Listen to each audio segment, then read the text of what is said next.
जय श्री राम बच्चों। Class 12 chemistry chapter number 6 haloalkanes and haloarenes. बच्चों लास्ट क्लास में मैं तुम लोगों को SN1 रिएक्शन समझा चुका हूं। अरे भाई याद है कि भूल गए? आज हम लोग पढ़ने जा रहे हैं SN2 reaction. SN2 nucleophilic substitution reaction में SN1 और SN2 हमें पढ़ना है। SN1 हमारा हो चुका है। उससे पहले मैंने तुम्हें फिजिकल प्रॉपर्टीज और उससे पहले मैंने तुम्हें प्रिपरेशन ऑफ हेलो एल्केन्स के बारे में समझा दिया था। याद है कि भूल गए? तो SN2 का मतलब यहां पर क्या है बच्चों? Nucleophilic substitution, nucleophilic substitution bye molecular reaction, bye molecular reaction. बच्चों इसका नाम ये जो SN2 है, ये 2 नाम क्यों रखा गया? बाय मॉलिक्यूलर है इसलिए या ऑर्डर 2 है इसलिए? ऑर्डर इसका 2 होता है इसलिए, बाय मॉलिक्यूलर है इसलिए 2 नाम क्यों रखा गया है? बाय मॉलिक्यूलर की वजह से। समझ में आ गया? तो बच्चों चलते हैं आगे फटाफट। देखो होना यहाँ पर कुछ नहीं है, सिंपल सी बात है। जो चैप्टर है उसका नाम है हेलो एल्केन।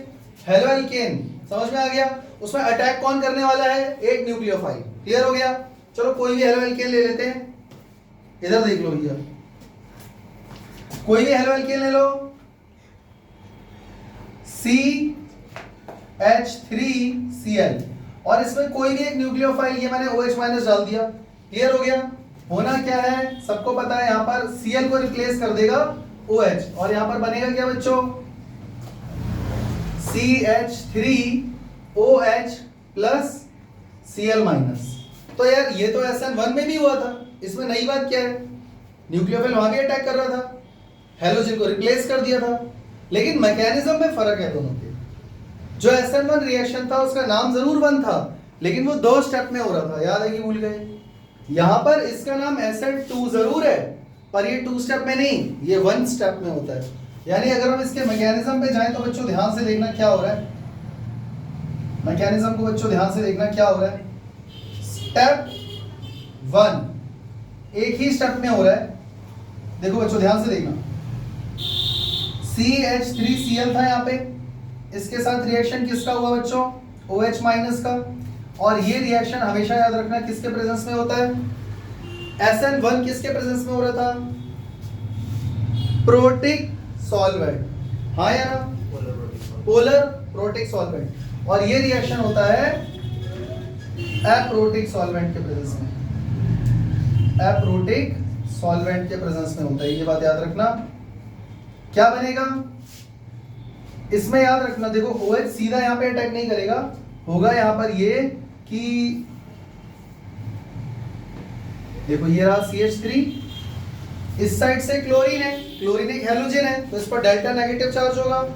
अब ये नेगेटिव चार्ज वाला न्यूक्लियोफाइल डेल्टा नेगेटिव चार्ज वाले क्लोरीन के पास आमने सामने से अटैक कर पाएगा? क्या होगा यहाँ पे? रिपल्शन। तो ये पीछे से अटैक करेगा, तो यानी कि Cl के साथ इसका बॉन्ड क्या हो रहा है? ब्रेक, कमजोर हो रहा है। और पीछे किसके साथ बन रहा है बच्चों? OH के साथ। समझ में आ गया? क्या कार्बन 5 बॉन्ड बना सकता है? तो यहाँ 5 बॉन्ड कैसे बन गए? 5 बॉन्ड पहली बात तो बने ही नहीं है यहाँ पे अभी, ये तो मैंने डॉटेड लाइन बनाई है, और इसी को बोलते हैं बच्चों ट्रांजिशन स्टेट। ट्रांजिशन, ये ट्रांजिशन स्टेट है, और ट्रांजिशन स्टेट जितनी ज्यादा स्टेबल होगी ना, उतना ही अच्छे से SN2 रिएक्शन होगा। समझ में आ गया? इसके बाद क्या होगा वो तुम लोगों को अच्छे से पता है। CH, इधर OH आ गया, H, ये बन गया तुम्हारा एल्कोहल। और ये क्या था? क्लोरोमीथेन। समझ में आ गया? अब इसमें से तुम्हें जो जो खास खास बातें अच्छी अच्छी लग रही हैं, वो सारी मैं उठा के यहाँ पे नोट डाउन कर दूंगा, और तुम्हें वो सारी बातें एज इट इज याद करनी है। जैसे कि सबसे पहले हमने क्या देखा? It occurs only in 1 step. ये रिएक्शन एक ही स्टेप में निपट जाता है, हाँ या ना? ये रिएक्शन बायमॉलिक्यूलर क्यों है? इसका नाम बायमॉलिक्यूलर क्यों रखा गया बच्चों? क्योंकि रेट डिटरमाइनिंग स्टेप में दो मॉलिक्यूल इन्वॉल्व हैं। कौन सा है रेट डिटरमाइनिंग स्टेप? कुमुद, रेट डिटरमाइनिंग स्टेप कौन सा है? अरे एक ही तो स्टेप है इसमें, तो ढूंढ कहां पे रहे हो? तो इसका मतलब ये हुआ टू मॉलिक्यूल्स या आयनिक स्पीशीज कुछ भी लिख सकते हो are involve in rate determining step, therefore it is a bimolecular reaction।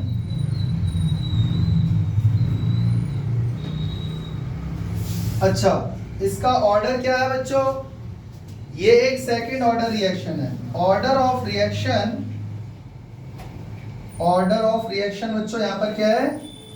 2। Order 2 क्यों है बच्चों? क्योंकि rate of reaction directly proportional to, यहां पर दो मॉलिक्यूल हो गए ना, एक तो हमारा RX हो गया और एक हमारा हो गया न्यूक्लियोफाइल। 1 पावर इसकी है, 1 पावर इसकी है। ऑर्डर निकालना बच्चों, ऑर्डर के लिए दोनों 1 को क्या करोगे? ऐड कर दोगे, ऑर्डर आ जाएगा आपके पास 2। क्लियर हो गया?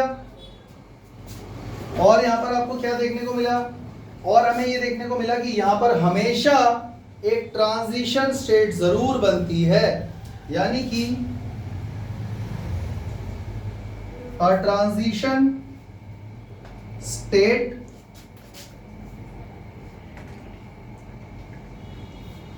Always forms. ट्रांजिशन स्टेट जितना ज्यादा, ये ट्रांजिशन स्टेट जितनी ज्यादा स्टेबल होगी उतना ही ज्यादा SN2 रिएक्शन अच्छे से होगा, यानी कि रेट ऑफ SN2 रिएक्शन किस पर डिपेंड करती है बच्चों? डायरेक्टली प्रोपोर्शनल किसके है? Stability of transition state. समझ में आ गया? अच्छा, वैसे क्या ये स्टेबल हो भी सकता है? अगर ये स्टेबल होता तो यही प्रोडक्ट नहीं होता। ये तो हाईली अनस्टेबल है, कार्बन 5 बॉन्ड कभी बना ही नहीं सकता। लेकिन फिर भी अगर उस अनस्टेबिलिटी में भी थोड़ी सी स्टेबिलिटी आ जाए, जितनी ज्यादा और जितनी जल्दी, उतना ही अच्छे से SN2 रिएक्शन होगा। समझ में आ गया? अच्छा चलो, अब ये वाले पॉइंट पहले तो नोट डाउन कर लेना, कॉपी में लिख लेना। स्पेस कम होने की वजह से मैं इसको इरेज कर रहा हूं और कुछ नए पॉइंट्स लिख रहा हूं। और मुझे बता देना कोई पॉइंट मैंने रिपीट तो नहीं कर दिया। बच्चों सवाल ये है कि जब कार्बन 5 बॉन्ड बना ही नहीं सकता किसी भी कीमत पे, तो ये साला पीछे से आके इसने जोड़ने की कोशिश की, तो की कैसे? जब कार्बन 5 बॉन्ड बना ही नहीं सकता किसी कीमत पे, हाँ या ना? 10th क्लास से कार्बन चैप्टर पढ़ते आ रहे हो, तो ये इधर से आया कैसे? ये संभव भी कैसे है कि इधर से टांका जुड़ रहा है, उधर से उसका टांका टूट रहा है? क्या है ये? तो जरा मैं तुम्हें याद दिला दूं, 11th क्लास में तुमने मॉलिक्यूलर ऑर्बिटल थ्योरी पढ़ी थी, याद है? भाई अलग अलग थ्योरी होती है सबकी, VBT भी पढ़ा है, हाइब्रिडाइजेशन भी पढ़ा है, MOT भी पढ़ा है। तो मॉलिक्यूलर ऑर्बिटल थ्योरी में तुम लोगों ने बॉन्डिंग मॉलिक्यूलर ऑर्बिटल और एंटी बॉन्डिंग मॉलिक्यूलर ऑर्बिटल पढ़े थे, याद है? देखो कार्बन के पास D ब्लॉक या F ब्लॉक तो है नहीं कि चलो D ब्लॉक पे जाके इलेक्ट्रॉन डाल दिए होंगे इसने, OH ने। तो कार्बन के पास लेकिन एंटी बॉन्डिंग मॉलिक्यूलर ऑर्बिटल तो है, अगर मैं मॉलिक्यूलर ऑर्बिटल थ्योरी के हिसाब से चलूं तो, हाँ या ना? तो ये जो न्यूक्लियोफाइल है वो अपने इलेक्ट्रॉन्स कार्बन के एंटी बॉन्डिंग मॉलिक्यूलर ऑर्बिटल में डालने की कोशिश कर रहा है और फिर बॉन्ड ये बन रहा है और तब बन रही है ट्रांजिशन स्टेट। नहीं आया समझ में? आ गया? अगर मैं एक बार लिख दूंगा तो पक्का आ जाएगा, ध्यान से सुनना। Nucleophile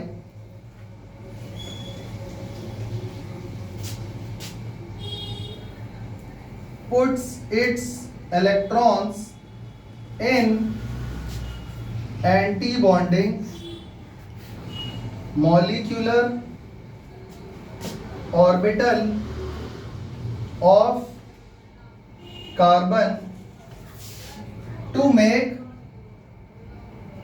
new bond. ये न्यू बॉन्ड बनने की कोशिश कर रहा है। and to form transition state।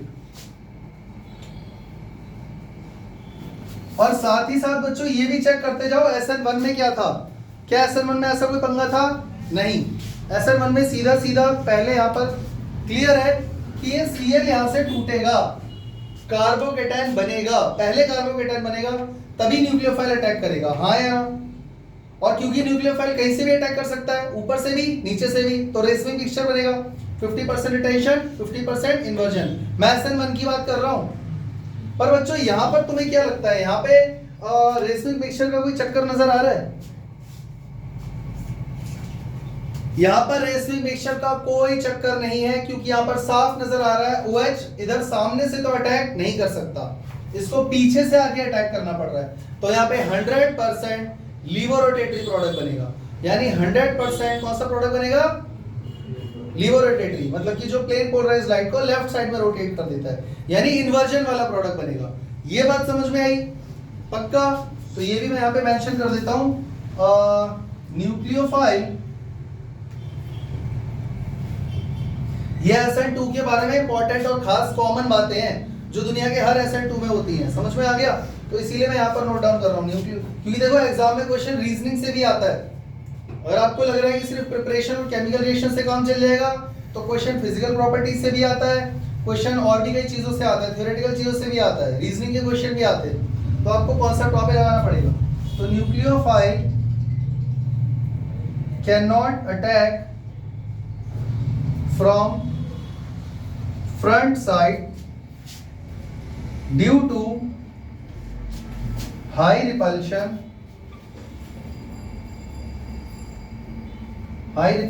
between halogen and nucleophile,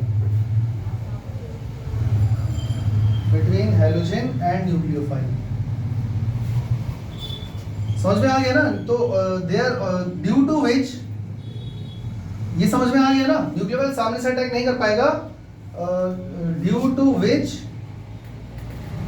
always inversion product will be formed because nucleophile attacks from back side। और ऐसा हमेशा ही होगा, SN2 में ऐसा ही होगा। यहां पर रेसमिंग मिक्सचर का कोई चक्कर नहीं है, क्योंकि कार्बोकेटायन नहीं बना।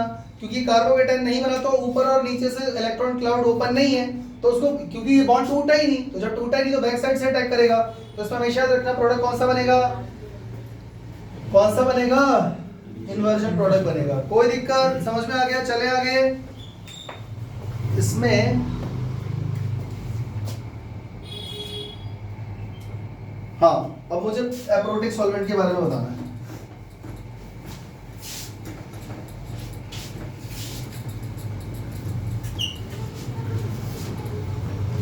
बच्चों वहां पर प्रोटिक सॉल्वेंट थे SN1 में, याद है? दो चार नाम बता दो, रिवाइज हो जाएगा। कौन बताएगा? SN1 में प्रोटिक सॉल्वेंट कौन कौन से थे? H2O और याद है? चलो कोई बात नहीं। क्या क्या बताए थे मैंने? H2O, अल्कोहल और एसिटिक एसिड, याद है? अच्छा, SN1 रिएक्शन लो टेम्परेचर पे होता था, याद है? और ये रिएक्शन, ये भी लो टेम्परेचर पे ही होता है, याद रखना। दिस रिएक्शन, बल्कि मैं तो कह रहा हूं both SN1 and SN2 are preferred at low temperature। ये बात याद रखना, SN1 और SN2 दोनों लो टेम्परेचर पे किए जाते हैं। समझ में आ गया? इसके पीछे कोई रीजन? अगर ये हाई टेम्परेचर होता तो बच्चों ये बॉन्ड टूट नहीं जाता क्लोरीन का, हाँ या ना? अब तुम्हें लग रहा होगा सर उसमें क्या दिक्कत है? अच्छी बात है, टेम्परेचर बढ़ा दो, बॉन्ड टूट जाएगा। ये बॉन्ड टूटेगा तो OH जल्दी जाके जुड़ जाएगा। क्यों नहीं बढ़ा रहे आप टेम्परेचर? भैया ये एक एक्सोथर्मिक रिएक्शन है, ये मैंने तुम्हें लास्ट क्लास में भी बताया था। अब क्योंकि एक एक्सोथर्मिक रिएक्शन है तो ऐसे रिएक्शन में आप टेम्परेचर बढ़ाओगे या कम करने की कोशिश करोगे? कम करने की कोशिश करेंगे। तो इसका रीजन क्या है बच्चों? रीजन क्या है? Both SN1 and SN2 are exothermic reactions. ये बात समझ में आ गई बच्चों? अब यहां पर मैंने बात करी थी एप्रोटिक सॉल्वेंट की। तो एप्रोटिक सॉल्वेंट कौन कौन से हैं बच्चों?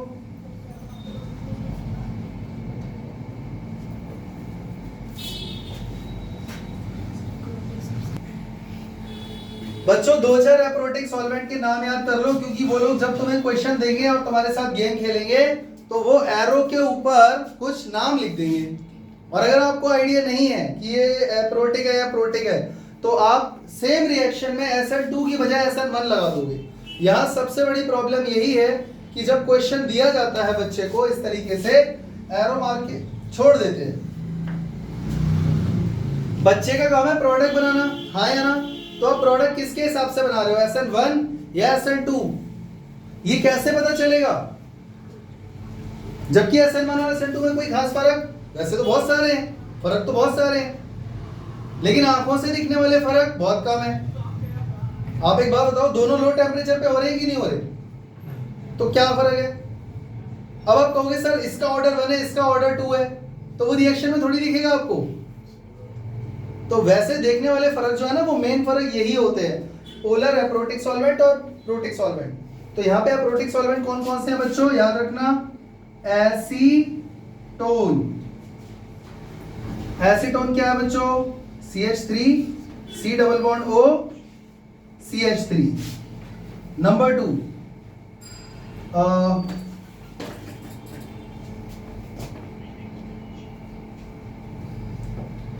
DMSO,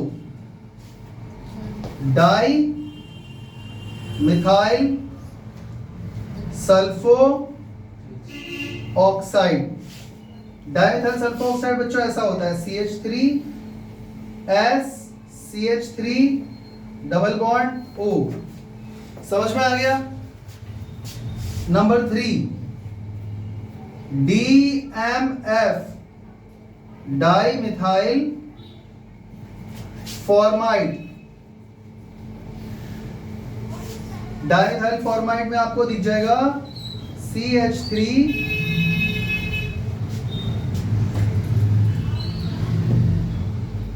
बच्चों। डाइमिथाइल फॉर्माइड, एक सेकेंड देखो, एसीटोन तो ये रहा, CH3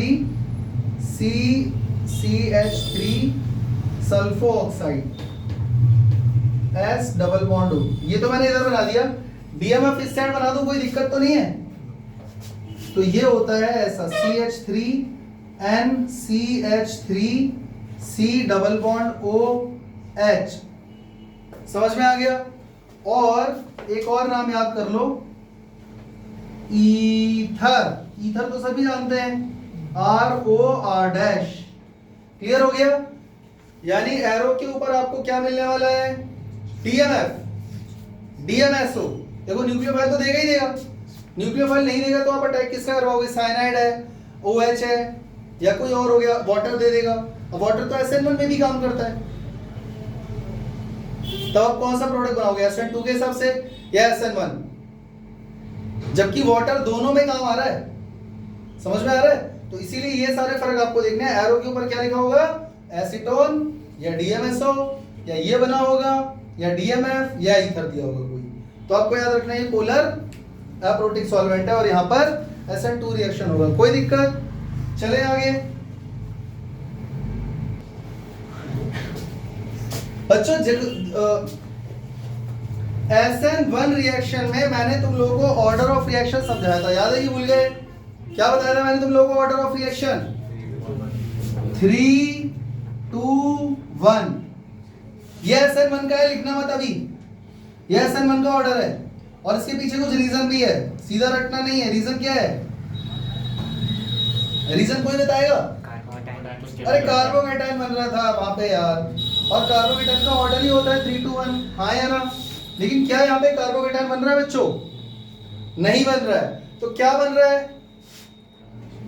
ट्रांजिशन स्टेट। तो इसका ऑर्डर क्या होगा? 1 2 3। ये किसने बोला कि ट्रांजिशन का ऑर्डर 1 2 3 होता है? 11th क्लास में मैंने तुम लोगों को कार्बोकेटायन, कार्बोएनायन और मिथाइल फ्री रेडिकल का ऑर्डर बताया था ना। ट्रांजिशन स्टेट का ऑर्डर कहां से सीख लिया तुमने, जो 1 2 3 बोल रहे हो? फिर रीजन पूछूंगा तो फिर चुप हो जाओगे। तो बच्चों याद रखना, ऑर्डर ऑफ SN2 रिएक्शन जो है वो क्या होता है? Methyl, then 1 degree, then 2 degree, then 3 degree. बोला तो तुमने सही है, लेकिन उसके पीछे का रीजन मालूम है? रीजन कौन बता रहा है? 1 डिग्री जल्दी टूटेगा क्योंकि वो इंडक्टिव इफेक्ट से। 1 डिग्री जल्दी टूटेगा? क्यों भाई? इंडक्टिव इफेक्ट से स्टेबल नहीं है बच्चों। इसका रीजन है स्टेरिक हिंडरेंस। स्टेरिक हिंडरेंस समझ में आ गया? आप एक बात जरा दिमाग में सोचो ना, या एक काम करता हूं मैं ड्रॉ करके समझा देता हूं। आप एक काम करो, सी के साथ यहां पर दिया हुआ है H H H और Cl। ये हो गया हमारा मिथाइल वाला हेलो एल्केन। अगला CH R H X, CR R H X, CR R R dash R double dash X। जरा दिमाग लगाओ, जिस साइड हेलोजन है उस साइड से तो न्यूक्लियोफाइल आगे कभी अटैक वैसे भी नहीं कर पाएगा, वो पीछे से आगे कहीं से अटैक करेगा। हाँ या ना? और चेक करो, हाइड्रोजन तो बहुत छोटा एटम है, वो कहीं ना कहीं से जगह बना के यहां से बॉन्ड बना ही लेगा। ये भैया 1 डिग्री है, जिसको आप R समझ रहे हो ना, ये बहुत लंबी कार्बन की चेन है जिसमें और भी हाइड्रोजन जुड़े हुए हैं, वो भी एटम की तरह है। तो जगह बची, अटैक कहां से करेगा? और 2 डिग्री में बहुत बड़ी ये बहुत बड़े ग्रुप है, ये छोटा है, चलो अटैक कैसे करेगा? न्यूक्लियोफाइल बैक साइड से अटैक कैसे करेगा? और यहां पर अरे R और R डैश का मतलब नहीं पता क्या? कार्बन चेन ब्रांच, बहुत बड़े ग्रुप है ये। अब कहां से अटैक करेगा? क्या इससे तुम्हें ये आइडिया नहीं लगा बच्चों कि SN1 और SN2 में एक रीजन फर्क ये भी है कि उसका ऑर्डर है 3 to 1, इसका ऑर्डर है 1 to 3, तो उससे भी छोटा है। और मिथाइल है तो और भी अच्छी बात है। आई होप आप लोगों को ये समझ में आ गया होगा कि सबसे पहले रिएक्शन किसमें होगा? SN2 methyl, then 1 degree, then 2 degree, then 3 degree. अच्छा बच्चों, अगर मान लो प्योर 3 डिग्री हेलो एल्केन है और आपने उसमें वाटर डाल दिया, वाटर से याद रखना न्यूक्लियोफाइल OH माइनस निकलेगा। SN1 होगा SN2? SN1, क्योंकि मैंने बोला प्योर 3 डिग्री।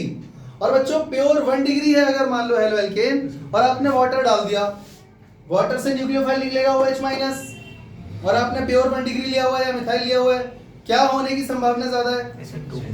आगे समझ में? देखो मैंने एरो के ऊपर कोई भी प्रोटिक और एप्रोटिक सॉल्वेंट के बारे में नहीं बताया, फिर भी तुमने आंसर बता दिया। अब ये है समझ में? यहीं पे वो लोग आपको फंसाएंगे, गेम खेलेंगे। अब पढ़ के जाओगे तो कोई दिक्कत नहीं है। चले आगे। अच्छा बच्चों एक बात और बताओ, इसको मैं जो स्टेरिक हिंड्रेंस बोल रहा हूं, क्या मैं इंडक्टिव इफेक्ट नहीं बोल सकता? सोच के देखो, यहाँ पे सिर्फ हाइड्रोजन है, तो यहाँ पे ये बॉन्ड की पोलैरिटी ज्यादा होगी, हाँ या ना? पोलैरिटी ज्यादा होगी तो ये बॉन्ड जल्दी टूटेगा नहीं। यहाँ पर क्योंकि ये कार्बन चेन है तो ये इसको इलेक्ट्रॉन प्रोवाइड करेगा, तो इंडक्टिव इफेक्ट की पोलैरिटी, इन दोनों के बीच की पोलैरिटी कम हो जाएगी, तो ये बॉन्ड और देर में टूटेगा। क्योंकि देखो जितनी चीज पोलर होगी ना, खींचातानी जितनी ज्यादा होगी, बॉन्ड जल्दी टूटेगा। तो क्योंकि ये ज्यादा पोलर है, बॉन्ड जल्दी टूटेगा। ये कम पोलर है, देर में टूटेगा। ये और भी लीस्ट पोलर है, ये सबसे कम पोलर, तो देर में बॉन्ड टूटेगा। तो आप रीजन में यहाँ पर इंडक्टिव इफेक्ट भी लिख सकते हो। समझ में आ गया?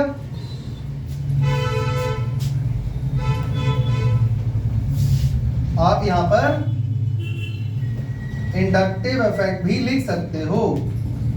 क्लियर हो गया? तो इसका ऑर्डर मैंने तुम्हें बता दिया और साथ में रीजन भी बता दिया। चले आगे। अब बच्चों बोर्ड पे ध्यान से देखते रहना, अभी और भी कई बातें जो मुझे बतानी है।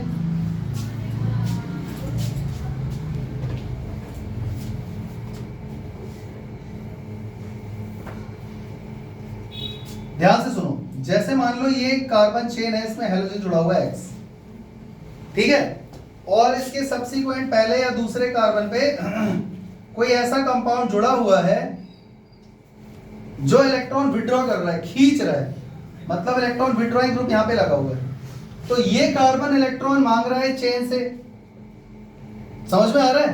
ये जो बॉन्ड यहां पर बना हुआ है, ये डेल्टा नेगेटिव डेल्टा पॉजिटिव है, हेलोजन इलेक्ट्रॉन खींचने की कोशिश कर रहा है, तो ये कार्बन को इलेक्ट्रॉन चाहिए ना, और ये पीछे चेन से ले रहा है, इंडक्टिव इफेक्ट। लेकिन यहां पर एक ईडब्ल्यूजी आ गया है। ईडब्ल्यूजी मतलब इलेक्ट्रॉन विड्रॉइंग ग्रुप, जैसे कि NO2।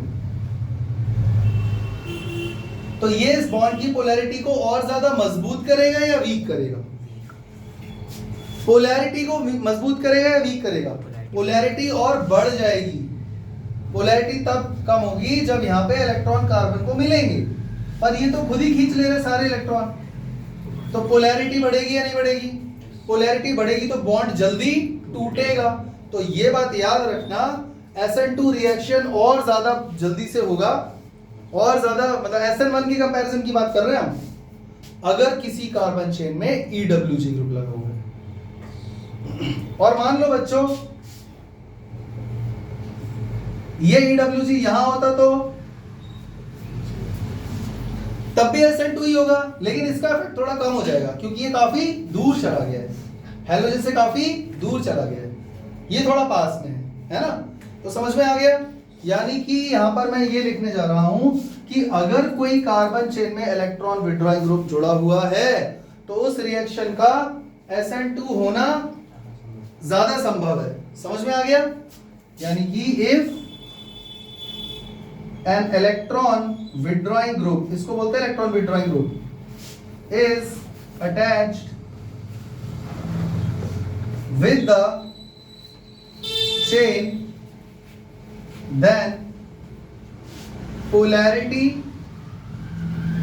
of CX bond becomes, या polarity of CX bond increases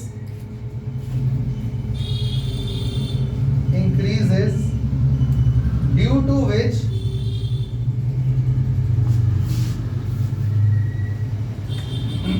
CX bond breaks easily, which results in favor of SN2 reaction। भाई बात समझ में आई या नहीं, पहले इतना बता दो। ये जो डायग्राम के थ्रू मैंने बोलकर बताया वो समझ में आ गया? तो EWG ग्रुप लगा होगा, इसका भी तुम लोगों को ध्यान रखना है। चले आगे बच्चों, एक बात और याद रखना, ये जो मैंने तुम्हें अभी ऑर्डर बताया था ना, order 1 degree, then 2 degree, then 3 degree. अगर 1 डिग्री है तो SN2 होगा, 3 डिग्री है तो SN1 होने के चांस ज्यादा है, बताया था ना। और 2 डिग्री अगर दिया हुआ है तो क्या करोगे? तो उस केस में देखना पड़ता है और भी फैक्टर्स, जैसे कि पोलर प्रोटिक सॉल्वेंट है या प्रोटिक सॉल्वेंट है। समझ में आ गया? लेकिन बच्चों 1 डिग्री के साथ अगर EWG लगा हुआ है तो बच्चों वो ज्यादा डोमिनेटिंग फैक्टर है। समझ में आ गया ना? यानी कि EWG is more dominating factor.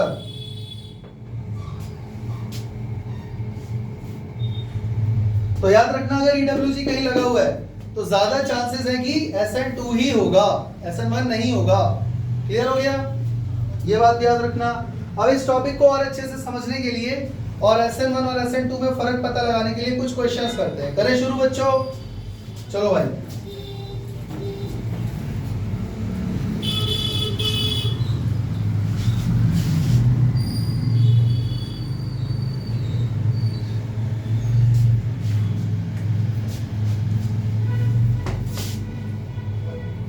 एक क्वेश्चन दिया हुआ है, take the correct order of SN2 reaction of the following haloalkanes ऐसे करके मान लो कोई क्वेश्चन दिया हुआ है और तुम्हें 4 कंपाउंड दिए हुए हैं, A CH3 C double bond O chlorine CH2Cl, sorry CH2 and then Cl, B CH3 CH2 Cl, C CH3Cl and then D CH3 CH CH3Cl। तो जो 4 इनका जो ऑर्डर बनेगा आगे पीछे करके ABCD को वो ऑप्शन बनाऊं या खुद पहचान पा रहे हो किसमें SN2 जल्दी होगा?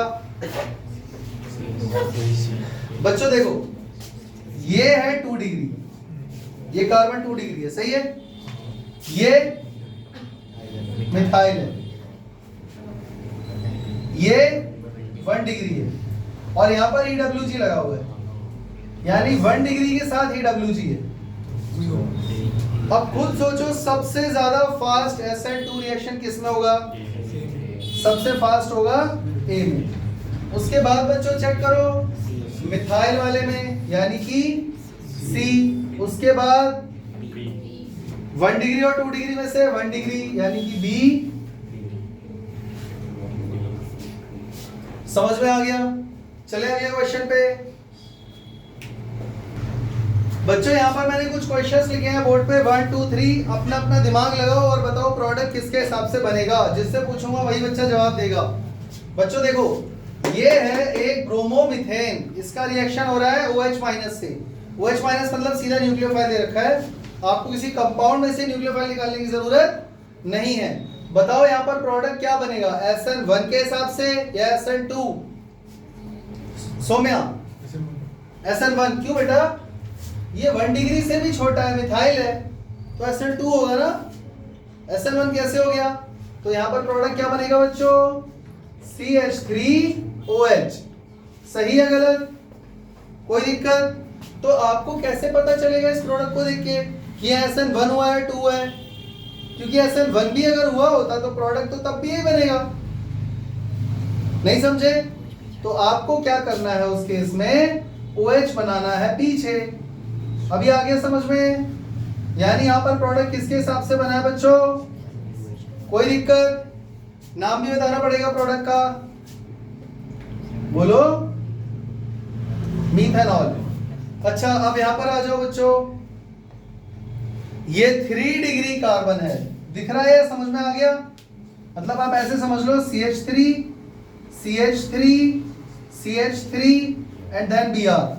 इस कार्बन के साथ जो Br जुड़ा हुआ है उसके साथ पीछे 3 CH3 जुड़े हुए हैं, तो ये सीधा 3 डिग्री कार्बन हुआ कि नहीं? अब यहाँ पर आपको एरो के ऊपर तो कुछ नहीं दिया हुआ, प्रोटिक है या प्रोटिक सॉल्वेंट है, वाटर डाल दिया खाली। तो SN1 या SN2? दीपिका SN1 क्यों? क्योंकि 3 डिग्री है। समझ में आ गया ना? तो यहाँ पर प्रोडक्ट क्या बनेगा? CH3 whole thrice COH। कोई दिक्कत? समझ में आ गया? चलो अगला बताओ। यहां पर देखो इसका रिएक्शन 2 बार हो रहा है, एक बार वाटर से हो रहा है सिर्फ और एक बार हो रहा है KCN और DMF के प्रेजेंस में। बच्चों इसको देखते ही तुम समझ जाओ DMF अगर है तो क्या होगा? SN2 होगा। और अगर ये SN2 होगा तो प्रोडक्ट क्या बनेगा बताओ? पहले चेक करो, एक कार्बन यहाँ है, एक कार्बन यहाँ है, क्या है, तो ये 2 डिग्री हुआ कि नहीं? तो अगर ये 1 डिग्री 2 डिग्री 3 डिग्री का चक्कर होता तो हम फर्क ढूंढते। अब 2 डिग्री है तो 2 डिग्री में तो समझ में नहीं आ रहा, इसीलिए उसने ये दे रखा है DMF, ताकि बच्चा इतना तो वो देगा तुम्हें ताकि अकल लगा पाओ। अब चेक करो प्रोडक्ट क्या बनेगा बच्चों। अगर आप SN2 के हिसाब से बना रहे हो तो यहाँ पे Cl की जगह साइनाइड लगेगा, हाँ या ना? और ये मैंने वेज लाइन क्यों बनाई है, डैश लाइन क्यों बनाई है? क्योंकि वेज का उल्टा डैश होता है, ये तुमने 11th में सीखा हुआ है, याद है कि भूल गए? तो ये प्रोडक्ट किसकी मदद से बना? SN2। ये वाला SN1। नीचे कौन सा बनेगा? SN1। तो दोनों प्रोडक्ट बनाने पड़ेंगे आपको। तो चेक करो क्या बनेगा।